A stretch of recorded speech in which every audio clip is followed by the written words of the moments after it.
விஜய் ரமேஷ் அவர்களை இப்போ உடல்நலக்குறைவு காரணமாக காலமாயிருக்காரு. அவர் காலமான செய்து அவரோட ரசிகர்களுக்கும் அதிர்ச்சி ஏற்படுத்தியிருக்கு அப்படின்னு சொல்லலாம். விஜய் ரமேஷ் அவர்கள் தான் இறக்கிறதுக்கு கொஞ்ச நாளைக்கு முன்னாடி பிரபல யூடியூப் சேனலுக்கு ஒரு பேட்டி ஒன்று அளிச்சிருக்காரு. அந்த பேட்டியில் தன்னுடைய ஆசை என்ன அப்படிங்கிறதையும் ஒரு சில விஷயங்களை பேசியிருக்காரு. அதில் என்ன பேசியிருக்காரு அப்படிங்கிற முழு தகவலையும் இப்போ நேரில் பார்க்கலாம். எனக்கு யூடியூப் சேனல் மூலியமாக தான் சினிமாவில் நடிக்கிறதுக்கு வாய்ப்பு கிடைச்சிச்சு. ஆனால் அந்த வாய்ப்பு கிடைச்சா அதை முழுமையாக நான் பயன்படுத்திக்காமல் விட்டுட்டே அப்படின்னு சொல்லியிருந்தாரு.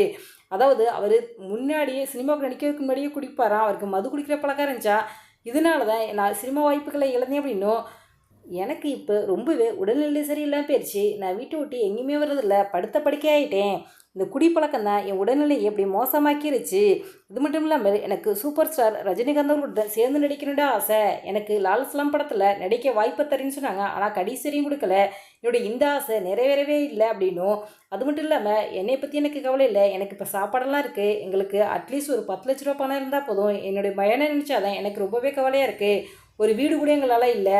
10 லட்சம் பணம் இருந்தால் என்னுடைய மனைவியும் என்னோட மகனும் நல்லா இருப்பாங்க. அதை பேங்கில் கொடுத்துட்டு அதில் வர்ற வட்டியை எடுத்து சாப்பிட்டுக்கிட்டோ ஒரு வீடு ஒன்று லீஸ்க்கு எடுத்துக்கிட்டு இருப்பாங்க அப்படின்னும், எனக்கு ரொம்பவே முடியல, சாப்பிடக்கூட முடியலை. என்னுடைய உடல்நிலை சீராகாதுண்டு மருத்துவர்கள்லாம் சொல்லிட்டாங்க. அதனால் நான் உயிர் பிழைக்க மாட்டேங்கிறது எனக்கு முன்னாடியே தெரியும்.